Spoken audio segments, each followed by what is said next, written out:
자, 영어가 5가지의 문장 형식을 가진다는 것은 많이들 알고 계시죠? 자, 오늘 이 시간은요, 각각의 문장 형식에 대해서 자세한 공부를 하는 것은 아니고요. 그에 앞서서 우리가 영어의 문장 형식이라는 것에 이러한 관점으로 접근해야 한다라고 소개해드리는 인트로덕션 시간인데요. 여러분들 중에서 기존에 이미 문장 형식 암기해 보신 분들 있으시죠? 그러면 지금 머릿속으로 한번 떠올려 보시겠어요? 그러면은 주어 동사 어쩌고 주어 동사 어쩌고 이러한 것이 한 3개나 4개쯤 떠오르실 텐데요. 자, 여러분, 영어의 문장 형식은요, 그렇게 단순 암기하는 것이 아니에요. 자, 선생님이 우리의 강의인 이 영감은 명동형부 4바퀴의 구성을 가지고 있다라고 자주 소개를 하고는 하는데, 자, 여러분, 그렇다면 이 문장 형식은 어떤 품사의 단원이라고 할 수 있을까요? 자, 문장 형식이라는 것이 문장을 공부하는 것이니까 모든 품사와 다 상관 있지 않나요? 라고 생각하시는 분들도 있으실 텐데요. 자, 여러분, 그 중에서 명동형부 중에서 딱 하나의 품사만 골라보시라고 말씀드린다면은 어떤 품사를 고르시겠어요? 자, 여러분, 이 문장 형식은 동사의 단원입니다. 동사의 단원. 선생님이 그 이름을 설명해 드릴 테니까요. 여러분들 잠깐 암기해 보시겠어요? 문장 형식은 동사의 단원이다. 자, 우리가 영어 동사의 분류를 할 때 제일 처음에는 일단 비동사와 일반 동사로 나누어 봤어요. 그리고 바로 전 시간에 이 비동사는 제외하고 일반 동사를 자동사와 타동사로 나누어 보았기에 지금까지 우리가 알고 있는 영어 동사의 종류는 비동사, 타동사, 자동사 이렇게 3가지라고 볼 수가 있겠는데, 자, 여러분들 각 동사의 특성에 맞게 각 동사의 특성을 살려서 문장의 뼈대를 한번 구성해 보시겠어요?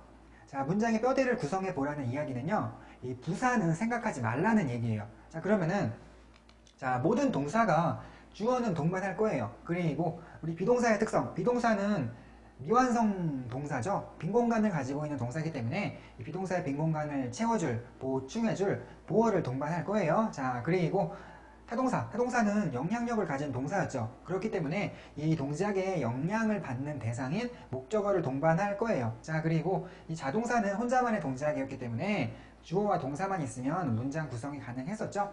자, 여러분들이 여기서 굉장히 중요하게 관찰하셔야 되는 것은요, 자, 동사의 종류가 달라지면 완성된 문장의 뼈대가 달라지네요. 다시 말해서 다른 스타일을 갖는, 다른 형식을 갖는 문장이 만들어진다는 것인데, 자, 여러분, 이 문장의 형식은 동사에 의해서 좌우되는 것이에요. 그렇기 때문에 우리가 이 동사의 종류와 각 동사의 특성만 잘 알고 있다면 이 문장 형식은 거저먹기라고 할 수가 있는데, 동사의 종류와 동사의 특성만 제대로 이해하고 있다면 단순 암기하지 않아도 동사가 문장의 뼈대를 구성할 때 동사의 앞뒤에 어떠한 요소를 동반할지쯤은 쉽게 말할 수 있다는 것이죠. 자, 여러분들, 이 내용은 여러분들께서 한번 교재를 통해서 한번 읽어보시고요. 자, 그 다음에 영어가 5가지의 문장 형식을 가진다는 것도요, 결국은 동사의 종류가, 영어 동사의 종류가 5가지이기 때문이다 라고 말할 수가 있는데, 어떻게 해서 영어 동사의 종류가 5가지가 되냐면요,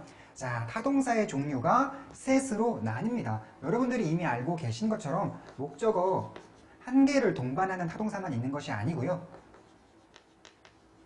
목적어 2개를 동반하는 타동사가 있는가 하면 목적어 하나와 보어 하나를 동반하는 타동사도 있습니다. 자, 아니 왜 이러한 동사들의 특성이 어떻길래 목적어를 2개나 동반하고 목적어 1개와 보어 1개를 동반하는지, 이 동사의 특성들에 대해서는요, 선생님이 다음 시간 정도에 자세하게 설명해 드리도록 할 테니까 오늘은 간단하게 한번 암기해 보시겠어요? 일단 타동사니까 기본적으로 공통적으로 목적어 하나씩은 다들 가지고 있다는 거 생각해 보시면 조금은 쉽게 암기하실 수 있을 것 같은데요. 자, 이렇게 동사의 종류를 바탕으로 우리가 영어의 문장 형식을 스스로 직접 쉽게 만들어 볼 수가 있어요. 자, 주어 비동사 보어로 구성된 문장이 있을 것이고, 주어와 자동사로 구성된 문장이 있을 것이고, 주어 타동사 목적어로 구성된 문장이 있을 것이고, 주어 타동사 목적어로 구성된 문장이 있을 것이고, 주어 타동사 목적어 보어로 구성된, 이렇게 총 5가지의 문장 형식이 있을 수가 있겠죠. 자, 그런데 여러분, 영어를 가르치고 배우는 사람, 그리고 영어를 질문하고 대답하는 사람 사이에 이 서로 간의 편리함을 위해서 우리가 각각의 문장 형식에 편의상 번호를 붙여놨어요.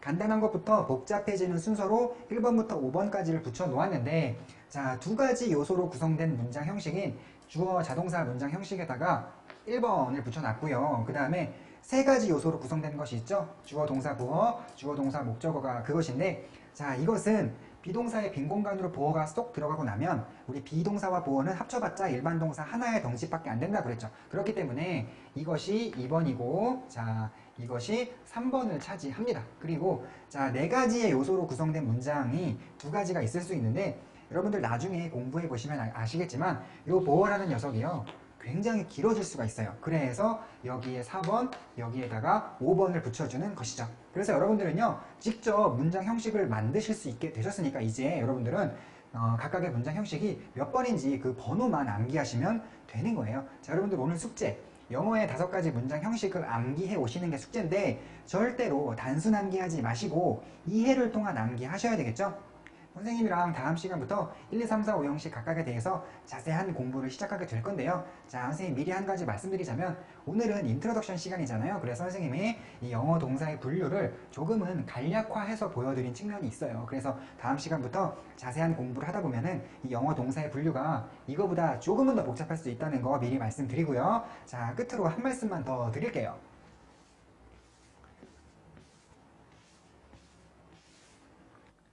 자, 지금 칠판에 보이는 이 세 개의 문장이 모두 같은 형식을 가진 문장일까요? 아닐까요? 자, 선생님하고 함께 따져보도록 할게요. 첫 번째 문장은 주어와 동사만으로 이루어진 문장이네요. 두 번째 문장은 주어, 동사 다음에 easily라는, 쉽게라는 뜻의 진짜배기 부사가 나타나 있어요. 그리고 세 번째 문장은 주어와 동사 뒤에 beyond the horizon이라는 명사에다가 전치사를 붙여서 만든 부사가 나타나 있죠. 자, 여러분, 부사는 동사를 꾸미는 수식어죠. 우리가 수식어인 부사는 문장에 큰 변화를 주는 중요한 요소로는 쳐주지 않습니다. 그렇기 때문에 여러분들이 문장의 형식을 따지실 때에는요, 부사는 무시한 채로 문장의 뼈대만 가지고 따지시는 거예요. 이 세 가지 문장은 모두 주어, 동사의 뼈대를 갖는 1형식 문장들인 거죠. 다 공통적으로요. 자, 꼭 이렇게 1형식뿐만이 아니고 1, 2, 3, 4, 5형식 모두에 해당하는 얘기인데, 여러분들이 오늘 숙제로 암기하시게 될 주어, 동사 어쩌고 하는 것은요, 문장의 뼈대를 암기하시는 거예요. 그 뒤에 부사란 있을 수도 있고 없을 수도 있는 것이지만 부사의 있고 없음이 문장에 큰 변화를 주는 중요한 요소는 아니다라고 알아두도록 하시고요. 자, 그리고 또 더 깊은 이야기, 더 심오한 이야기 한번 해볼게요. 이 두 가지 문장은, 자, 주어, 동사, 전치사, 명사로 이루어진, 형태적으로만 보자면 완전히 일치하는 구성을 가진 두 개의 문장인데요. 내용상 한번 접근을 해볼게요. 해가 졌다, beyond the horizon, 지평선 너머로, 이렇게 해석이 되겠네요. 그리고 우리의 미래는 달려있다, on you, 당신에게, 이렇게 해석이 되겠죠. 자, 여러분, 동사 think는요, 지금은 think의 과거형인 think인데 동사 think, 지다, 이 동사 think 뒤에는요, 꼭 이렇게 beyond 명사가 항상 나타나는 것은 아니에요. 지평선 너머로 라고만 할 필요 없이 지평선 아래로 라고 해가지고 below 명사가 나올 수도 있고요. 때로는 없이 해가 졌다 라고만 말해도 자연스러운 문장이 만들어지는 것 같아요. 하지만 이 영어 동사 depend는요, depend 뒤에 거의 항상 on 명사를 동반합니다. 이러한 점을 근거로 이 동사와 이 동사를 서로 성격이 다른 것으로 보자 라고 주장하시는 분들이 있고요. 그러한 분들에 의하면 이 두 가지 문장은 서로 다른 스타일을 가진 문장이라고 말할 수도 있게 돼요. 뭐 일리가 있는 주장으로 보이는데, 선생님은요, 저는 문장의 형태를 중요하게 생각하는 편이기 때문에 저 같은 경우는 이 두 개의 문장을 같은 형식을 가지고 있는 것으로 봅니다. 자, 여러분들께 지금 하나 말씀드리고 싶은 게 있다면요, 자, 여러분, 영어의 문장 형식이라는 것은 보는 관점에 따라서 다른 의견이 나올 수도 있어요. 항상 이렇게 다른 의견이 항상 존재하는 건 아닌데 이따금씩 어떤 세세한 것들에 대해서 다른 의견이 나타날 수도 있다라는 거 말씀드리고요. 자, 이렇게 동사의 종류를 지금은 자동사와 부사로 이루어져 있는데, 이러한 자동사를 꼭 부사를 동반할 필요는 없느냐, 아니면 거의 대부분 부사를 동반하느냐에 따라서 같은 자동사지만 다른 것으로 치기 시작하면요, 영어 동사의 종류가 조금은 늘어나겠죠. 그러다 보면 당연히 문장 형식이라는 것도 5형식이 존재하는 게 아니고 뭐 7형식, 9형식, 11형식 이렇게 다양한 방식으로 설명이 가능합니다. 그래서 여러분들께 또 하나 말씀드리고 싶은 게 있다면 5형식이라는 것이 꼭 정해져 있는 것은 아니고 5형식, 7형식, 9형식, 뭐 11형식 등등 다양한 방식으로 설명도 가능하다는 것도 말씀드릴 수가 있겠어요. 자, 그런데 여러분, 자, 이러한 사실에도 불구하고 우리가 영어 공부를 할 때 영어 문장의 형식을 따져보는 것은 여전히 중요하다. 이러한 것이 있다 해서 영어 문장의 형식을 따지는 것의 중요성을 떨어뜨리지는 않는다라고 선생님이 자신 있게 말씀드릴 수가 있는데요. 선생님이 하나 경계하고 싶은 것이 있다면은 이따금씩 이런 말씀을 하는 분들이 있으세요. 영어 문장 형식 그거 따지는 거 안 중요해 라고 말씀하시는 분들이 그러한 근거로 자주 사용하는 게 이런 얘기인데, 그거 뭐 귀에 걸면 귀걸이고 코에 걸면 코걸이야, 뭐 이렇게 다른 의견이 생길 수 있어, 5형식 정해져 있는 것도 아니야, 뭐 이런 얘기를 하면서 영어 문장의 형식을 따지는 것이 중요하지 않다라고 말씀하시더라고요. 그런데 자, 선생님도 이 다른 영어 선생님들은 어떻게 영어 강의를 하시는지 궁금해서 그 인터넷 사이트들을 돌아다니면서 샘플 강의 있죠? 그런 것들을 가끔씩 들어봐요. 그런데 한 번은 이런 경험이 있었어요. 어떤 영어 선생님께서 영어 문장 형식 따지는 게 중요하지 않다고 한 10분을 할애를 해가지고 막 열변을 토하시더라고요. 그래갖고 아니, 영어 문장 형식을 따지지 않고 영어를 강의할 수 있단 말이야? 이런 생각이 들어서 그 동영상 플레이어에 트랙바 있죠? 트랙바를 강의의 중반으로 옮겨서 강의 중반의 내용을 한번 들어봤어요. 그랬더니 주어 동사 어쩌고 이렇게 따지고 있으시더라고요. 자, 왜 그랬을까요?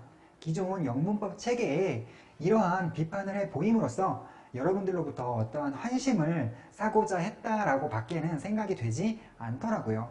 자, 여러분, 현재 우리나라에서 영어를 강의하시는 분들 중에서 영어 문장의 형식을 따지지 않고 강의하시는 분은 아마도 없을 거예요. 설마 있다 해도 미련한 거죠.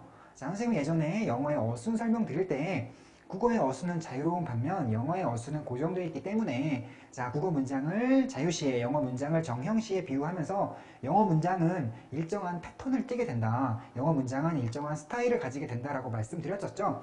자, 영어 문장의 형식이란 영어가 가진 특징이에요. 영어가 가진 특징이라면 우리가 영어를 공부할 때 그 특징을 이용하는 것이 마땅하고 자연스러운 것임에도, 자, 이러한 것을 근거로 여러분들께 환심을 사기 위해서 오히려 여러분들을 혼란에 빠뜨리는 일은 하지 말아야겠죠. 자, 여러분, 이러한 근거가요, 영어 문장의 형식을 설명하는 방식이 여러 가지가 있을 수가 있다라는 것의 근거가 될 수는 있지만 영어 문장의 형식을 따지는 것이 중요치 않다라는 것의 근거가 될 수는 없는 거예요. 자, 국어라면 얘기가 달라지겠죠. 국어는 어순이 자유롭기 때문에 미국 사람들이 국어를 공부할 때에는 형식을 따지며 접근하지 않고 다른 방식으로 접근을 하거든요.